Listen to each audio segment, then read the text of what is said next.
अल्हम्दुलिल्लाह नहमदुहु व नस्तईनुहु व नस्तगफिरुहु व नुअमिनु बिही व नतवक्कलु अलैहि व नऊज़ु बिल्लाहि मिन शुरूरि अनफुसिना व मिन सय्यिआति अमालिना मन यहदिहिल्लाहु फला मुदिल्ल लहु व मन युज़लिल्हु फला हादिय लहु व नशहदु अन ला इलाहा इल्लल्लाहु वहदहु ला शरीका लहु व नशहदु अन्न सय्यिदना व मौलाना मुहम्मदन अब्दुहु व रसूलुहु सल्लल्लाहु तआला अलैहि व अला आलिहि व सहबिहि व सल्लम तस्लीमन कसीरन कसीरा अम्मा बाद फ़अऊज़ु बिल्लाहि मिनश शैतानिर रजीम बिस्मिल्लाहिर रहमानिर रहीम फला व रब्बिक ला युमिनून हत्ता युहक्किमूक फीमा शजर बैनहुम वक़ाल तआला फ़ी मौज़िइन आख़र क़ुल इन कुन्तुम तुहिब्बून अल्लाह फ़त्तबिऊनी युहब्बिबकुमुल्लाह व यग़फ़िर लकुम ज़ुनूबकुम वल्लाहु गफ़ूरुर रहीम वक़ाल अन्नबिय्यु सल्लल्लाहु अलैहि वसल्लम ला युमिनु अहदुकुम हत्ता अकूना अहब्ब इलैहि मिन वालिदिहि व वलदिहि वन्नासि अजमईन औ कमा क़ाल अलैहि स्सलातु वस्सलाम सदक़ल्लाहुल अज़ीम व सदक़ रसूलुहुन नबियुल करीम व नहनु अला ज़ालिका लमिनश शाहिदीन वश्शाकिरीन वल्हम्दुलिल्लाहि रब्बिल आलमीन। In the name of Allah, the most gracious, the most merciful. O Allah, guide us to the straight path, the path of those who have blessed, not of those who have incurred your wrath. Ameen.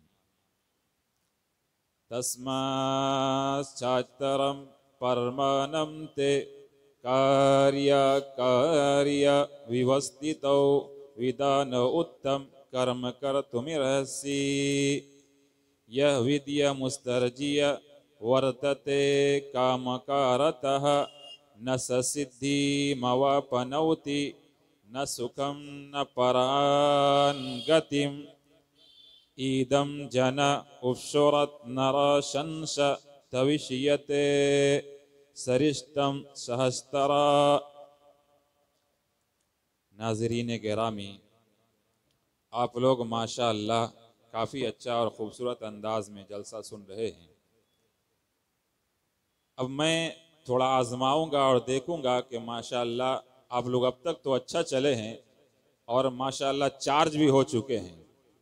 मैं आपको बताता चलूं कि आपने देखा होगा कि कोई भी गाड़ी अगर सवारी ना मिले या वो सवारी हाथ ना दे के मुझे भी जाना है तो फिर वो सरकारी बस तो चला करती है, और चूँकि हम लोग सरकारी नहीं हैं इसलिए हम लोग सोचते हैं और खोजते हैं कि सवारी थोड़ा हाथ पर उठाए और हमारे लिए ये बताए कि हम तैयार हैं सुनने के लिए।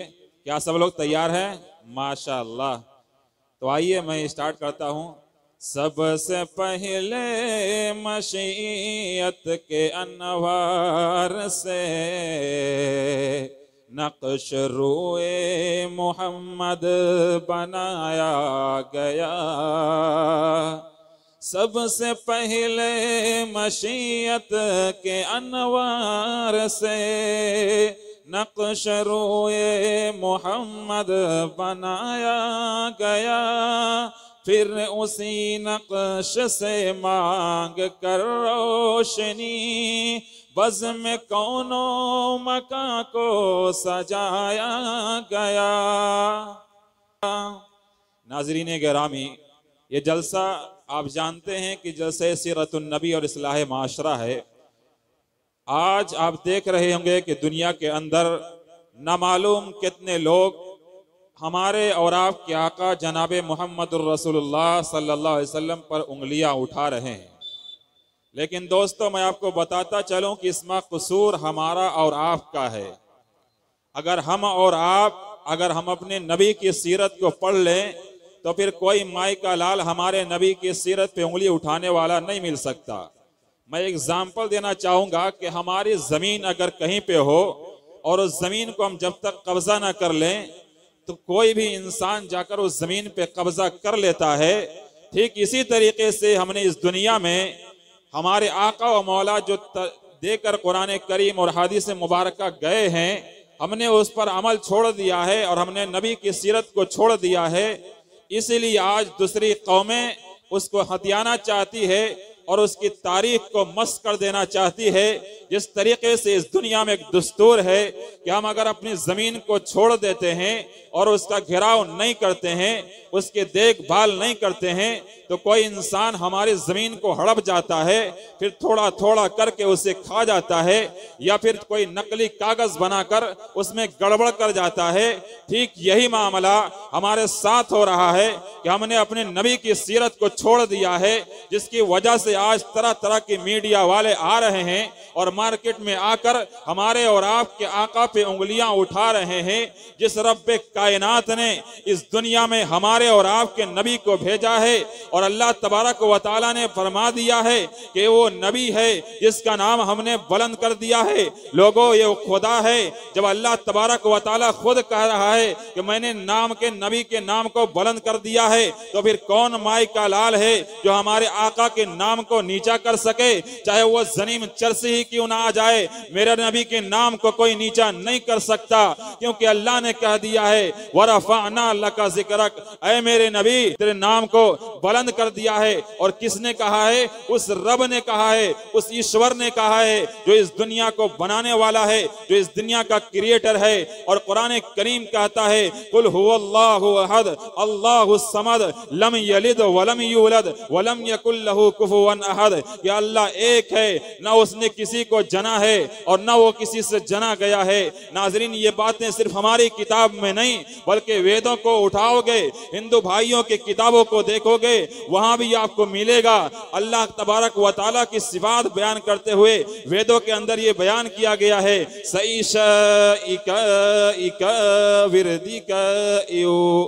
कहते हैं उस वेद का मंत्र का मतलब ये है कि अल्लाह एक है और सिर्फ एक है, उसके अलावा कोई नहीं है। उसी वेद के अंदर लिखा है मां चिदन यद विशन सद, तारीफ के लायक अगर कोई जात है, तारीफ के लायक अगर कोई है तो वो अल्लाह है, वो गॉड है, वो ईश्वर है, वो रचयिता है जिसने हमें और आपको और पूरी दुनिया के इंसानों को पैदा किया है।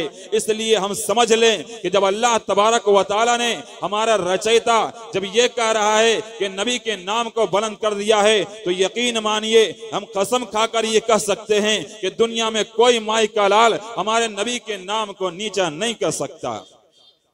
कर सकता है क्या? नहीं, बिल्कुल भी नहीं।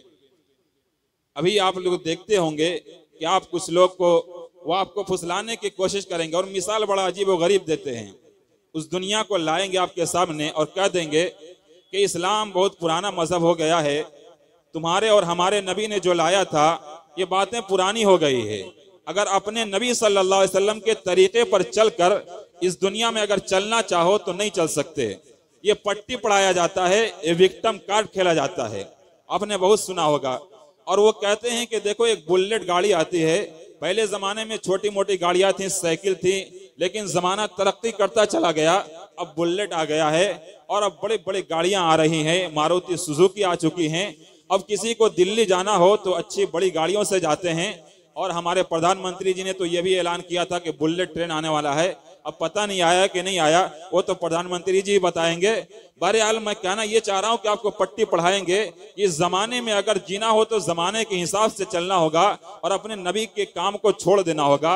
लेकिन मेरे दोस्तों, ऐसा करने की जरूरत नहीं है। उनको बता देना कि आज दुनिया में चाहे कितनी भी दुनिया तरक्की कर जाए, चाहे बुलेट ट्रेन बना ले, लेकिन वो ज्यादा से ज्यादा पर आवर सिर्फ और सिर्फ 1000 किलोमीटर अगर हवाई जहाज भी उड़कर तेज रफ्तार में जा सकता है तो सिर्फ 1000 किलोमीटर के पर के आवर के हिसाब से जा सकता है। लेकिन अल्लाह तबारक व तआला ने हमारे और आपके नबी को वो रफ्तार वाली सवारी दी थी जो पलक झपकते ही अल्लाह के नबी को जमीन से उठाकर आसमान पे ले गया। जाओ इन कमीनों को बता दो और इन बेवकूफों को बता दो है ये व्हाट्सएप यूनिवर्सिटी के जो पढ़ कर आते हैं उन्हें बता दो हमारे नबी ने बुलेट ट्रेन से मना नहीं किया, बल्कि हमारे नबी ने तो बुलेट ट्रेन और हवाई जहाज से तेज रफ्तार गाड़ियों ऊपर भी सवारी करके दिखाया है और उसकी रफ्तार ये थी कि जहां तक एक निगाह हमारी जा सकती हो वहां तक सिर्फ हमारे नबी सल्लल्लाहु अलैहि वसल्लम की सवारी की रफ्तार हुआ करती थी। तो कौन माई का लाल है जो हमारे नबी को झुठला सकता? सुभान अल्लाह, सुभान अल्लाह। बेशक आज दुनिया में आपको पट्टी पढ़ाई जा रही है और ये सब क्यों हो रहा है? क्योंकि हमने इस्लाम को छोड़ रखा है और नबी के तरीके को छोड़ रखा है। हमारे नबी तो वो हैं जिसकी तारीफ न सिर्फ हम और आप करते हैं बल्कि कुरान करीम तो करता ही है और साथ ही साथ दूसरे गैर भी करते हुए नजर आते हैं। आइए सबसे पहले मैं अपने ही लोगों की तरफ लेकर चलता हूं जिसकी तारीफ करते हुए हजरत हसन रजी अल्लाह तआला अन्हु कहते हैं कि वहसन मिन कलम तरकत आईनी वाजमल मिन कलम तलिदिन निसाओ। हजरत हसन कहते हैं कि हमने ऐसा बच्चा यानी हुजूर अकरम सल्लल्लाहु अलैहि वसल्लम से ज्यादा हसीन लड़का इस दुनिया में देखा ही नहीं। मेरे दोस्तों, कोई कह सकता है कि आप ये कैसे कह सकते हो? Have you seen the face of Lut अलैहिस्सलातु वस्सलाम? Did you see face of Isa अलैहिस्सलातु वस्सलाम? Did you see face of Yusuf अलैहिस्सलातु वस्सलाम? एनीवन से कोई पूछ सकता है how can you say that the prophet Muhammad sallallahu alaihi wasallam better than all people, better than all prophet? How can you say that? ये पूछ सकता है तो आप जवाब क्या देंगे? तो आओ मैं आपको जवाब देकर आज जाता हूं और उसे कह देना let's go with us and चलो आओ मेरे साथ चलकर बात करते हैं। हजरत हसन से ये पूछते हैं कि हजरत हसन आपने ऐसा दावा क्यों कर दिया है? हजरत हसन कहेंगे अरे हमसे क्या पूछते हो, आओ चलो जिब्राइल से पूछ लेते हैं। जब जिब्राइल से जाकर पूछेंगे हजरत जिब्राइल फरमाते हैं कि अरे मैंने इस दुनिया में हर नबी को देखा है, मैंने इब्राहिम को देखा, मैंने इस्माइल को देखा, मैंने यूसुफ को देखा, मैंने आदम को देखा, मैंने नूह को देखा, मैंने दुनिया में सारे अंबिया किराम को देखा, मैं ईस्ट वेस्ट नॉर्थ साउथ चारों तरफ घूमा हूं लेकिन मोहम्मद से ज्यादा हसीन नहीं पाया। सुभान अल्लाह, सुभान अल्लाह। जब हसीन नहीं पाया लेकिन बात अभी भी नहीं बनेगी। क्यों? वो कह सकता है मौलाना Kazim you are Muslim but I don't believe on the holy Quran, I don't believe on सहाबा, I don't believe on the holy hadith, then what will you do? फिर आप क्या करेंगे? आपका जवाब फिर क्या होगा? तो उन्हें कह देना कि आओ तुम्हारी किताब में दिखाते हैं, वेद को उठाओ, वेद के अंदर हमारे और आपके आका जनाब मोहम्मद रसूलुल्लाह का तज़किरा मिलता है। उस वेद में लिखा है ईदम जना उपशुरत नराशंस तविष्यते श्रेष्ठम सहस्तरा। उस वेद में लिखा हुआ है कि ऐ लोगो नराशंस आएगा, ऐ मेरे लोगो, ऐ दुनिया वालों सुन लो, ईश्वर ने एक नराशंस को भेजा है। उससे क्या करेंगे? श्रेष्ठम सहस्तरा, उसका नाम मोहम्मद होगा। सबसे पहले मैं आपको इसका तर्जमा बताता चलो। नर के माना आदमी के आते हैं, शंस के माना आते हैं तारीफ किया हुआ। अब पूरा लफ्ज को मिलाएंगे तो मतलब ये होगा मोहम्मद। तो इसका मतलब हुआ कि हमारे हिंदू बिरादरान वतन की किताबों में भी हमारे नबी का तज़किरा मौजूद है, जो बताया गया है कि तुम्हारी किताबों में भी है। तो मेरे दोस्तों जरा बताओ कि अगर कोई इनकार करने लग जाए नॉन मुस्लिम भाई तो आप जवाब दे सकते हैं या नहीं दे सकते हैं? दे सकते हैं। वेद के अंदर ये बातें मौजूद है कि नराशंस एक आएगा जिसके माना सतूदा सिफात तारीफ किया हुआ शख्स आएगा और वो आ चुके हैं। और उसकी तारीफ के साथ साथ आगे लिखते हैं कि वो 60,000 90 शख्स और 90 दुश्मनों के बीच घिरा हुआ होगा। आप तारीफ पढ़कर देखेंगे तो आपको पता चलेगा कि जब बेइज्जत का वक्त हुआ था, जब नबूवत का दावा किया था, तो उस वक्त मक्का के अंदर कुफारे मक्का 6,900 वहां मौजूद थे जो आपके दुश्मन थे। और यही नहीं, आओ जरा गुरु नानक से पूछो। गुरु नानक कहते हैं पहला नाम मोहम्मद, दूसरा नाम रसूल। ए लोगों सुनो, सबसे पहला आप कलमा पढ़ो, दूसरा नाम रसूल का माला जपो। देख देख जियो सब कुछ भूल। वो कहते हैं गुरु नानक मैंने रब के कुदरत को देखा तो मैं सब कुछ भूल गया। वो कहते हैं ऐसा क्या देख लिया? कहते हैं ना पूछ।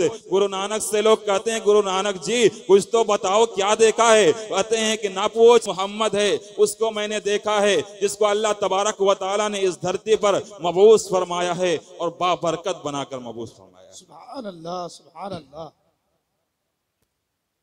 तो ये हमारी किताब में नहीं बल्कि दूसरे लोगों की किताब में भी हमारे नबी का तारुफ मौजूद है। और मेरे दोस्तों, मैं आपको और भी इससे आगे ले चलूं। एक तो ये होता है कि मैं आपको कहूं या आप हमारी तारीफ करें, क्यों? इसलिए कि आप भी मुसलमान हैं, मैं भी मुसलमान हूं। आप मेरी तारीफ करें, ये कोई बड़ी बात नहीं। मौलाना मुबश्शिर साहब, नाजिम साहब बैठे हुए हैं, ये हमें पहचानते हैं कि ये मौलाना हैं, चतुर्वेदी साहब हैं, तो ये तारीफ करें, ये कोई बड़ी बात नहीं। और कोई मेरे भाई नाथ खां साहब ये कहने लगे मौलाना बहुत अच्छे हैं, मेरी तारीफ करें, ये कोई बड़ी बात नहीं। क्योंकि अरबी का मकूला है अल फजलु मा शहीद बिहिल आदा, के दुश्मन अगर कोई तारीफ करता है तो ये फजीलत की बात है।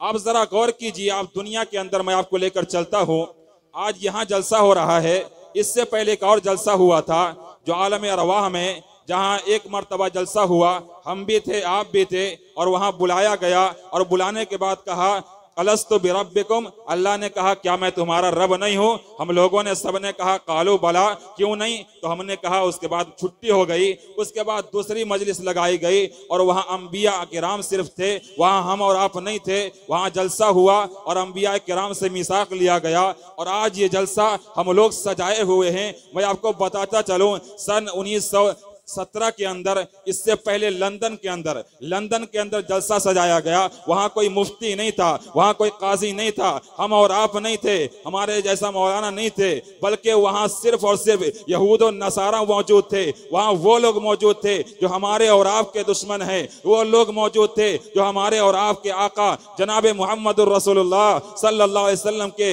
दुश्मन थे। वहां जब ये जलसा होता है और वहां सवाल किया जाता है, who is the most influential person in history, इस दुनिया में जब से हिस्ट्री कायम हुई है, सबसे ज्यादा असर डालने वाला इंसान इस दुनिया के अंदर कौन आया है? वहीं एक शख्स खड़ा होता है, अपनी जवाब देता है कि न्यूटन है, कोई अपना जवाब देता है, किसी साइंसदान का नाम बताता है। लेकिन जब बारी आती है एक डॉक्टर की, वो डॉक्टर खड़ा होकर ये ऐलान करता है कि मुहम्मदुर रसूलुल्लाह, ये कौन था? वो कहता हूं कि वो मुहम्मदुर रसूलुल्लाह थे, जिन्होंने इस दुनिया के कानून पर सबसे ज्यादा गहरा असर डाला था। अब जरा सुनना, गौर से सुनना। उसको कह दिया गया कि माइकल एचहार्ट, तू ये कैसे कह सकता है? वो कहने लगा, हाँ मैं प्रूफ करके दिखाऊंगा। हमारे और आपकी तरह यूं ही दावा करने वाला नहीं था। हमारे यहाँ कुछ लोग जुमले बोलते हैं, वो दावा कर जाते हैं कि 12-12 लाख रुपए मिलेगा, पता नहीं अब तक मिला या नहीं मिला। मेरे दोस्तों, ये दावा वैसा नहीं था, वो अंग्रेज था, वो रिसर्च का मालिक था, वो रिसर्च करने वाला था। उसने कहा ठीक है, तुम्हारे मुल्क में भी हमारे मुल्क में भी कहा जाता है कि हम फकीर हैं, झोला लेकर निकल पड़ेंगे। वो माइकल एचहार्ट ने भी कहा चलो मैं भी झोला लेकर निकल पड़ता हूं। वो बंदा भी झोला लेकर निकल पड़ता है और रिसर्च करने के लिए दुनिया में घूमना शुरू कर देता है। तकरीबन 25 साल घूमता है। 25 साल घूमने के बाद वो आता है, और आने के बाद लोगों के सामने एक मोटी सी किताब लिखकर वो डाल देता है और कहता है, वो दुनिया वालों आओ इस किताब को पढ़ो। उस किताब का नाम रखता है the most influential person in history, the 100, ये नाम रखता है। और रखने के बाद दुनिया वालों के सामने रख देता है। दुनिया वाले जब किताब को खोलते हैं तो देखते हैं कि सबसे पहले जिसका नाम है वो हमारे और आपके आका जनाबे मोहम्मद रसूलुल्लाह सल्लल्लाहु अलैहि वसल्लम का नाम है। मेरे दोस्तों, ये लिखने वाला कोई और नहीं बल्कि हमारे और आपका दुश्मन था, जिसका नाम डॉक्टर माइकल एचहार्ट था। इस किताब का नाम याद रखिएगा, क्या नाम था? द 100 इस किताब का नाम है। इस किताब का नाम को याद रखिएगा। चुनाचे वो बंदा जब ये दावा कर देता है और इस किताब को फेंक देता है कि लो पढ़ लो, चुनाचे उससे घसीट लिया जाता है और उसे सुप्रीम कोर्ट में लाकर खड़ा कर दिया जाता है। वो बंदा कटघरे में खड़ा होता है। लोग उससे पूछते हैं how can you did this, आपने ये कैसा किया है? आप ये कैसे कर सकते हो? आप तो मुसलमान नहीं हो। अरे तुम तो यार गैर मुस्लिम हो, तुम तो ईसाई हो। तुम्हें तारीफ करने चाहिए थी हजरत ईसा की। सबसे पहला नाम अगर लिखना चाहिए था तो हजरत ईसा अलैहिस्सलाम वस्सलाम का लिखना चाहिए था, ये तुमने क्या कर दिया है? सबसे पहले नाम मोहम्मद का तुमने क्यों लिख दिया है? वो बंदा भी खड़ा होता है, वो कहता है sir give me only 10 minute, I will prove this, मैं प्रूव करके दिखा दूंगा, मैं दलील दूंगा, जस्ट मिनट दे दीजिए। वो बंदा थोड़ी सांस लेता है और कहता है कि दोगो हो सकता है उस किताब में उसने वो जुमला भी लिखा है, उसने कहा लोगों जरा सुनो, इस दुनिया में कोई भी माई कालाल ऐसा नहीं आया है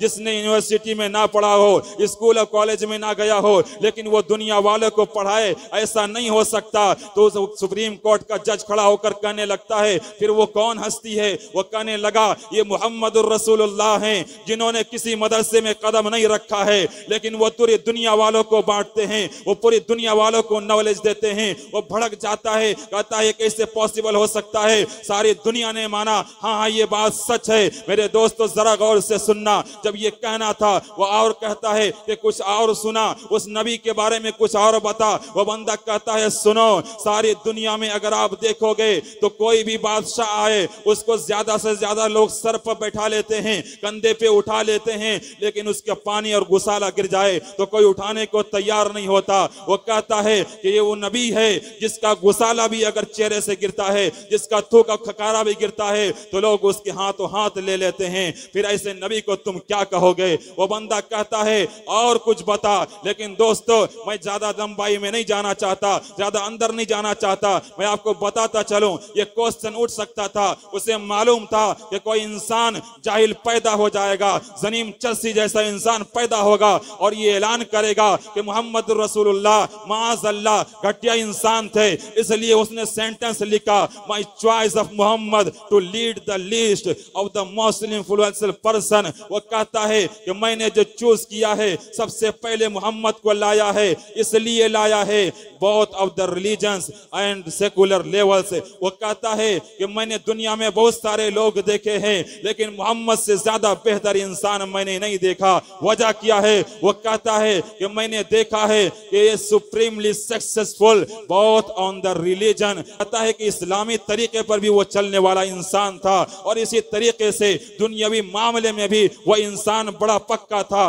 दुनिया में कोई इंसान हो, वो कहता है आगे सुनना, आज दुनिया में देखना कोई भी इंसान वो घर में हीरो नहीं होता, वो बीवी के पास जीरो होता है, लेकिन वो कहता है कि सुनो जज साहब, एक इंसान ऐसा है वो मोहम्मदुर रसूलुल्लाह है कि वो इंसान ये सिर्फ घर के अंदर नहीं बल्कि बाहर और घर दोनों जगह पे हीरो नजर आता है। वो कहता है कैसे हो सकता है? कहता है कि तारीख की किताबें खोल कर देखो, जब उसने नबुव्वत का ऐलान किया था, जब वो डर रहे थे और ये कह रहे थे मुझे कुछ हो गया है, जब पहली वही नाजिल हुई थी आप डर रहे थे, उसी वक्त सबसे पहले जिसने हामी भरी थी उनका नाम खदीजतुल कुबरा रजी अल्लाह ताला अन्हा था।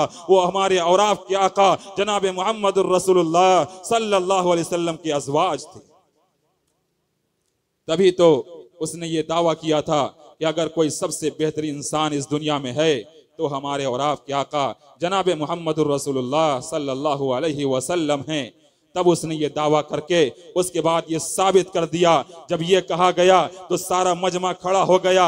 और आज भी अगर आप गूगल पे सर्च करके देखेंगे तो आपको मिलेगा इन 1935 में 1935 के अंदर यूएस सुप्रीम कोर्ट ने ये ऐलान कर दिया है कि मुहम्मदुर रसूलुल्लाह सल्लल्लाहु अलैहि वसल्लम ऐसी शख्सियत थी जिसने अपना असर पूरी दुनिया पर छोड़ा था, अपना छाप पूरी दुनिया पर छोड़ा था। मेरे दोस्तों आज अफसोस इस बात का है कि जिस नबी को गैरों ने माना था, जिस नबी को सबसे आला दर्जा गैरों ने दिया था, आज हमने उस नबी को पसे पुश डाल दिया है। आज उस नबी की बात को हम मानने को तैयार नहीं है। हमारे नबी चीख चीख कर ये कह गए थे कि ऐ लोगों, जब भी तुम्हारे ऊपर बुरा वक्त आ जाए अल्लाह की तरफ दौड़ आना, जब कोई गुनाह हो जाए अल्लाह से आकर माफी मांगना। लेकिन हम गुनाह पे गुनाह करते जा रहे हैं, रब को भूले चले जा रहे हैं। मेरे दोस्तों रब्बुल आलमीन के कायदे को हमने भुला दिया है और आज दुनिया में हम पड़ गए हैं। लोगों आपको बताता चलूं ये सब कुछ इस वजह से हो रहा है कि आज कुछ गोदी मीडिया आ गई है जो हमारे नबी पे कीचड़ उछालने का काम कर रही है और हमारे नबी के ऊपर दागदार लगाने की और दागदार करने की कोशिशें कर रही है। लेकिन मेरे दोस्तों मैं ये बताना चाहता हूं कि चाहे ये गोदी मीडिया कितने ही कुछ कर ले, लेकिन हमारे आका और हमारा इस्लाम बुलंद होकर रहेगा। आजकल आपने सुना होगा एक कोई खान साहब ने एक गाना निकाला था, बेशरम रंग कुछ ऐसा नाम है। उसने जब गाना निकाला तो इस्लाम का बाइकाट किया जाने लगा। अरे यारों, मैं पूछना चाहता हूं, इसमें इस्लाम के बाइकाट करने की क्या जरूरत है? मैं पूछना चाहता हूं उस हिंदू भाइयों से, मेरे भाइयों, अगर जाफरानी रंग आपका है तो रखो अपने पास। लेकिन दोस्तों, मैं आपको बताता चलूं कि आज टीवी डेट में देखिएगा तो आपको नजर आएगा, एक तरफ हरा कलर दिखा दिया जाता है, दूसरी तरफ जाफरानी कलर दिखा दिया जाता है और कहा दिया जाता है बाइकाट शाहरुख खान, बाइकाट सलमान खान, इस तरीके का लिख दिया जाता है। मेरे दोस्तों, जिस चीज को हमारे आका जनाब मोहम्मद रसूलुल्लाह ने 1400 साल पहले मना किया था, आज ये दुनिया मानने को तैयार है और ये ऐलान कर रही है कि लोगों, बेशरम रंग को नहीं सुनना। अरे मैंने तो यही नहीं बल्कि मैंने तो कहा था, चाहे शाहरुख खान गाना बनाए, चाहे अमरीश पुरी गाना बनाए, चाहे दुनिया का कोई भी इंसान गाना बनाए, गाना हराम है तो हराम है। हमारे नबी ने तो यहां तक फरमाया था कि अगर कोई इंसान गाना सुनता है तो उसके कान में क़यामत के दिन शीशा पिघला कर डाल दिया जाएगा। मेरे दोस्तों, कुरान करीम ये ऐलान करता है, वमिनन नासि मन यश्तरी लहवल हदीस लियुदिल्ल अन सबीलिल्लाहि बिगैरि इल्म, कि बाज लोग वो हैं जो बुरी बातें, उल्टी सीधी बातें वो खरीद रहे होते हैं, लियुदिल्ल अन सबीली, ताकि अल्लाह के रास्ते से उसे भटका दिया जाए। आओ जरा इस आयत को उठा कर लाओ, इस जमाने पर चिपका कर देखो। आज हमारी सरकार ने, आज दुनिया वालों ने, आज नेताओं ने इन बाइकाट को और इस गंदे गंदे रंग वाले फिल्मों को और ये नामालूम कौन कौन सी फिल्मों को उठा कर लाया। वो नौजवान जिसकी जरूरत थी मजदूरी मांगने की, जिसकी जरूरत थी जॉब की, आज उस नौजवानों को यह कहा गया कि नौजवानों उठकर आ जाओ, फेसबुक पे आकर ये बाइकाट का इल्म लगाना शुरू कर दो, आज ऐंठना शुरू कर दो और बताना शुरू कर दो कि लोगों, ये फिल्म नहीं देखना, वो फिल्म नहीं देखना। यहां तक तो समझ में आता है, लेकिन दोस्तों अफसोस हमें इस बात की आती है कि हमारा नौजवान उस गाने को शेयर करता है। उसे मालूम होना चाहिए कि जब कोई गुनाह इंसान शेयर करता है तो जितने आदमी उस गुनाह को सुनेंगे, जितने आदमी उस गुनाह को करेंगे, जितने आदमी उस गुनाह को सुनकर वो गुनाह करेंगे, अल्लाह तबारक व तआला उसके खाते में उन सब का गुनाह डालेगा। लेकिन हमारा नौजवान वो अपने फेसबुक पे चिपकाता है और कहता है कि यही नहीं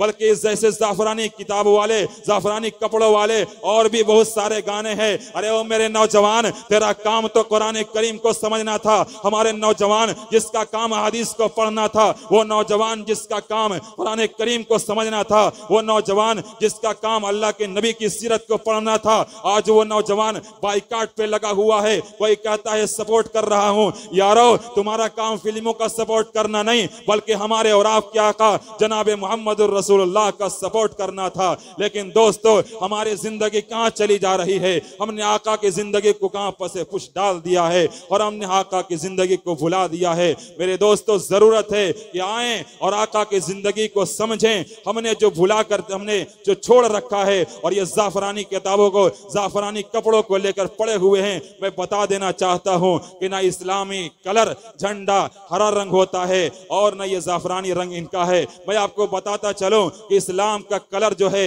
ये हरा रंग के झंडा नहीं है, बल्कि आप किताब उठाएंगे, आप सीरत को पढ़ेंगे तो आपको पता चलेगा कि जब आका करीम सल्लल्लाहु अलैहि वसल्लम फतेह मक्का को चले थे, उस वक्त हमारे आका जो झंडा लेकर चले थे वो सफेद और ब्लैक था। चुनाचे आका करीम से जो साबित है वो जमीयत वाला झंडा जो हमारे और आपके यहाँ देखा जाता है, वो झंडा इस्लामी झंडा है, ना कि ये हरा झंडा। और मैं हिंदू भाइयों से भी कहना चाहता हूँ, ए मेरे भाइयों, अगर आप चाहते हो कि आपको परमेश्वर का रहमत मिले, बरकत मिले, आप पर ईश्वर की कृपा बरपे, तो आपके सुनो, आपके वेदों के ये मंत्र भी सुनते चलो। आपके वेदों के मंत्र हैं, हेतवो परम गस्तांस्ति सत्संग तीर्दाने विचार तोषम। ये आपके वेदों का मंत्र है, जिसका मतलब ये आता है कि ऐ लोगों, अगर आप चाहते हो कि आपके ईश्वर की, आपके रब की अगर कृपा जमीन पर बरसे, तो उस रब का नाम लो, उस ईश्वर का नाम लो जिसने आपको बनाया है। इस राजनेताओं के नाम लेने की जरूरत नहीं है जो आज दुनिया में तुम्हारे खून चूस चूस कर, तुम्हारे पैसे खा खा कर उन्होंने कोठियां बढ़ा लिए हैं, बल्कि जरूरत इस बात की है, अगर आप चाहते हो कि रब की कृपा आप आप पे बरसे, अगर आप चाहते हो कि अल्लाह तबारक व तआला की रहमत आप पे हो तो उस रब का माला जपिए, ना कि इस दुनिया वाले के नेताओं के। अगर कोई फिल्म बनाता है तो इस्लाम पहले भी कह चुका है कि चाहे वो शाहरुख खान बनाए, चाहे वो अमरीश पुरी बनाए, चाहे वो गंदे गाने हो, चाहे वो सही गाने हो, हर गाय का बायकाट होना चाहिए। आज दुनिया ये 1400 साल के बाद ये मान रही है, बायकाट कर रही है कि ये गाना नहीं सुनना, वो गाना नहीं सुनना। अरे हमारे नबी ने तो कब का बताया था। लेकिन दोस्तों आओ जरा मैं आपको बताता चलूं कि अगर आप इस दुनिया में जीना चाहते हो तो आका के जरिए पर ही आप कामयाब हो सकते हो, आका के तरीके पर चलकर ही कामरान हो सकते हो। अगर आप चाहते हो इस दुनिया में आपके ऊपर अल्लाह की रहमत बरसे तो आपको अल्लाह के रास्ते पर चलना होगा। आपको मैं एक मिसाल देकर समझाना चाहूंगा। एक मोबाइल आपने देखा होगा, हमारे और आप में से बहुत सारे लोग ये कहते हुए नजर आते हैं कि हमारी जिंदगी है, हम जैसे चाहें जिए। आप लोग क्या कहते हैं कहने वाले, हमारी जिंदगी हमारी life, my choice my life, कि मेरी जिंदगी है और मेरी चॉइस है। यही तो कहते हैं हमारे यहाँ नौजवान। अगर समझाने जाओ तो मैं आपको एक मिसाल से समझाऊं। मोबाइल आपने लिया होगा और आपने देखा होगा कि हम और आप जब मोबाइल बाई करते हैं तो बाई करने के बाद एक मैनुअल मिलता है और उसमें लिखा होता है कि इस तरीके से आपको यूज़ करना है। अगर आपको कॉल रिसीव करना है तो ग्रीन बटन दबाना होगा, और अगर आपको कॉल कट करना है तो रेड बटन दबाना होगा। लेकिन अगर आप इसके खिलाफ करना चाहते हैं और आप ये कहने लगे कि नहीं ये मोबाइल तो मैंने ख़रीदा है, इसका मालिक मैं हूँ, चुनांचे मैं जैसा चाहूँ वैसा ही मैं चलाऊँगा, मैं कॉल रिसीव करने के लिए रेड बटन को दबाऊँगा, इट इज़ इम्पॉसिबल, आप रिसीव नहीं कर सकते। क्यों? इसलिए कि बनाने वाले इंजीनियर ने ऐसा ही बनाया है कि अगर आपको कॉल उठाना हो तो आपको ग्रीन बटन दबाना होगा। तो ठीक इसी तरीके से हमारा और आपका क्रिएटर वो अल्लाह तबारक व तआला है। तो हमारी ज़िंदगी अल्लाह तबारक व तआला की अमानत है। हमारी ज़िंदगी हमें अल्लाह ने दी है, लेकिन गुजारना उसी इंजीनियर के मुताबिक है जिस तरीके से अल्लाह तबारक व तआला ने हमें गुजारने का मिनिवल दिया है। और मिनिवल क्या दिया है? अल्लाह तबारक व तआला कुरान में कहता है कि अगर मोमिन है तो उसके लिए लाजिम है कि कुरान करीम को पढ़े, कुरान को समझे, कुरान के मुताबिक अपनी ज़िंदगी गुजारे। और अगर ऐसा नहीं करता है तो कुरान कहता है फला व रब्बिका ला युमिनूना, कुरान कसम खाकर कहता है अपने रब की कसम, तुम्हारे रब की कसम है नबी, वो मोमिन कामिल नहीं हो सकता जो कुरान करीम को छोड़कर अपनी जिंदगी गुजारने लग जाए। मेरे दोस्तों यही नहीं, और अगर ये आप चलें थोड़ा आगे चल के बिरादराने वतन की किताबों को उठाएं, आप देखें तो वहां आप देखेंगे कि वहां भी किताबों में मिलता है, वो कहते हुए नजर आते हैं यह विद्या मुस्तरजिया वर्तते कामकारतः न सिद्धि मवापनवती, कि अगर कोई इंसान, अगर कोई शख्स अपनी धर्म शस्त्र के मुताबिक अगर जिंदगी गुजारता है, अपनी धार्मिक पुस्तक के मुताबिक जिंदगी गुजारता है तो वो इंसान कामयाब है। लेकिन अगर कोई इंसान अपनी धार्मिक पुस्तक के खिलाफ जिंदगी गुजारता है तो वो इंसान नाकाम है, वो कामयाब नहीं है, वो सक्सेस नहीं है। ये क्यों? इसलिए कि अल्लाह तबारक व तआला ने हमें बनाया है, वो हमारा इंजीनियर है। जिस तरीके से हम मोबाइल इंजीनियर के बनाए के मुताबिक अगर रिसीव करने के लिए हरा बटन दबाएंगे तभी रिसीव होगा, अगर ऐसा नहीं करते हैं तो हमारी जिंदगी इसी तरीके से अगर रब के बताए हुए तरीके पर अगर नहीं गुजारते हैं तो फिर हमारी जिंदगी भी बर्बाद हो जाएगी। फिर अल्लाह तबारक व तआला हमसे हिसाब लेगा। हमने जो समझ रखा है कि अल्लाह तबारक व तआला ने हमें जिंदगी दी है और ये खत्म हो जानी है, मेरे भाई ऐसा नहीं होना है। तआला ने कहा है कि लोगों अगर जिंदगी गुजारना चाहते हो तो मेरे मैनुअल के मुताबिक जिंदगी गुजारना होगा। ये फहाशी के तरीके पर जिंदगी नहीं गुजार सकते, अपनी मनमाना जिंदगी नहीं गुजार सकते, बल्कि जिस तरीके से मैंने बताया है उसी तरीके से जिंदगी गुजारना होगा। कुंतुम तुहिब्बुनल्लाह फत्तबिऊनी युहब्बुकुमुल्लाह, कि अगर लोगों मोहब्बत करनी हो तो अपने नबी से करो, और जो मेरे नबी से मोहब्बत करेगा अल्लाह उससे मोहब्बत करेगा। तो हम और आप चाहते हो कि अल्लाह हमसे मोहब्बत करने लग जाए तो हमारे और आप पे लाजिम है कि हम भी हमारे आका जनाब मोहम्मद रसूलुल्लाह के तरीके पर चलें। अगर ऐसा नहीं करते हैं बल्कि हम सोचते हैं कि रब के यहाँ जाएंगे तो देखा जाएगा, रात में चाहे जितनी गुनाह कर लिया जाए, चाहे मालूम के यहाँ जहां चैटिंग कर लिया जाए, मेरे दोस्तों जब कयामत का दिन आएगा अल्लाह तबारक व तआला वहां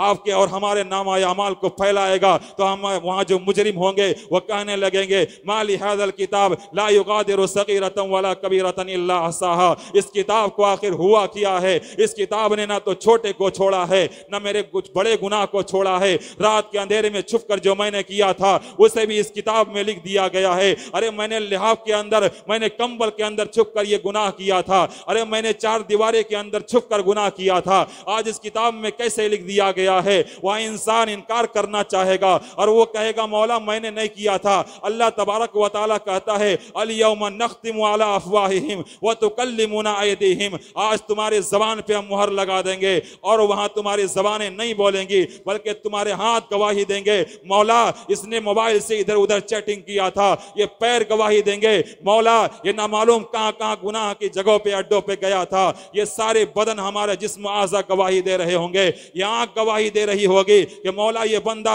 हमारी इस आंख को कुरान के लिए नहीं यूज करता था बल्कि इधर उधर गंदी जगहों पे यूज करता था। ऐ मेरे भाइयों अगर इधर उधर नजरें जाएं तो रब से माफी मांग लिया करो, रब आपको और हमको माफ करने वाला है। वो बार बार कहता है या अय्युहल्लज़ीना आमनू तूबू इलल्लाहि तौबतन नसूहा, ऐ मेरे बंदे अगर कोई गुनाह हो जाए तो आ जा मेरे पास, मैं तौबा कबूल करने के लिए बैठा हूं। जब भी कोई गुनाह हो जाए तो ये ना समझे कि रब हमें नहीं देख रहा है बल्कि रब तो हर वक्त देख रहा है। वो तो कहता है इदा ज़ुलज़िलतिल अर्दु ज़िलज़ालहा व अखरजतिल अर्दु अस्क़ालहा, जब जमीन में भूचाल आएगी तो अपने कब्रें निकाल कर फेंक देगी और वो कहेगी कि हाँ इसने ये फला फला गुनाह किया था, वो जमीन अपनी खबरें देने शुरू कर देगी। मेरे भाई उस वक्त हम हाथ मलते रह जाएंगे और सोचते रह जाएंगे कि आखिर करूं तो क्या करूं, फिर अल्लाह तबारक व तआला हमें वहां सजा देगा। इसलिए हमारे और आपके ऊपर लाजिम और जरूरी है कि हम अगर इस दुनिया में जी रहे हैं तो आका करीम सल्लल्लाहु अलैहि वसल्लम के तरीके पर चलें। ये ना समझें कि अल्लाह तबारक व तआला हमें ढील दे रहा है तो हमें कुछ नहीं होने वाला, बल्कि तौबा करें। अल्लाह तबारक व तआला तौबा करने वाले को बड़ा माफ करता है और वो बड़ा पसंद करता है। मैं भाइयों ऐ मेरे नौजवानों अगर आज भी हमसे और आपसे कोई गुनाह हो जाता है तो आए रब के बारगाह में आकर रब से ये फरियाद करें मौला मुझसे ये छोटी छोटी गुनाह हो गई हैं, मौला मुझसे बड़े बड़े गुनाह हो गए हैं, मुझे माफ कर देना मौला, मैंने रात के अंधेरे में गुनाह किया है, मौला मुझे माफ कर देना। रब ताला माफ करने वाला है और हम बना देगा। अगर हम अच्छे काम करेंगे तो फिर अल्लाह तबारक व तआला कहेगा और किताब हमारे नामा अमाल दाएं हाथ में देगा। फिर वहां इंसान जब कामयाब हो जाएगा नामा अमाल दाएं हाथ में मिलेगा तो इंसान लेकर दौड़ता हुआ जाएगा और दौड़ते हुए जाकर कहेगा लोगों मेरी किताब को पढ़ो, हाउ मुक़रऊ किताबिया, लोगों मेरे किताब को पढ़ो। दुनिया में आपने देखा होगा कि जब कोई रिजल्ट निकलता है, जब हमारे और आपके बच्चे जब अच्छी पोजीशन लाते हैं, उन्हें जब सर्टिफिकेट दिया जाता है तो दुनिया में इंसान दौड़ते फिरता है और वो जाकर कभी माँ को दिखाता है, कभी बाप को दिखाता है, अब्बा जान देखो कितने अच्छे नंबर लाया हूं। कभी वो बाप को दिखाता है, कभी भाई को दिखाता है, कभी बहन को दिखाता है। ठीक यही माजरा तभी इंसान कयामत के दिन उसका नामा अमाल दाएं हाथ में दिया जाएगा। अगर उसने अच्छा अमल किया होगा तो वो दिखाता फिरेगा ऐ मेरे वालिद देखो मुझे मेरे अमाल जो दाएं हाथ में दे दिए गए हैं, मैं आज कामयाब हो गया हूं। चुनाचे फिर वो इंसान जन्नत में चला जाएगा। और अगर कोई इंसान गुनाह करके गया होगा उसका नामा अमाल बाएं हाथ में दे दिया जाएगा। वही इंसान ये कहता फिरेगा ऐ काश मुझे नामा अमाल मुझे दिए ही ना गया होते, ऐ काश मुझे नामा अमाल मेरे सामने पेश ही ना किया गया होता। मेरे दोस्तों कबल इसके कि ऐसा वक्त आए जहां हमारे पसीने छूट रहे हो, कबल इसके कि हमारे ऐसे वक्त आए कि वहां हमारा कोई काम ना आए। इसलिए हमारे और आप पे जरूरी है कि अल्लाह के बारगाह में आकर तौबा करें और तौबा भी ऐसी वैसी नहीं बल्कि ऐसी तौबा करें इंशाअल्लाह। ए अल्लाह मैं अहद करता हूं कि इसके बाद इंशाअल्लाह कभी भी मैं गुनाह नहीं करूंगा और आज के बाद मैं ये अहद करता हूं कि इंशाअल्लाह जो कुछ किया है सब कुछ छोड़ दूंगा। अल्लाह तबारक व तआला से दुआ है कि अल्लाह तबारक व तआला हम तमाम लोगों को कहने सुनने से ज्यादा अमल की तौफीक अता फरमाए।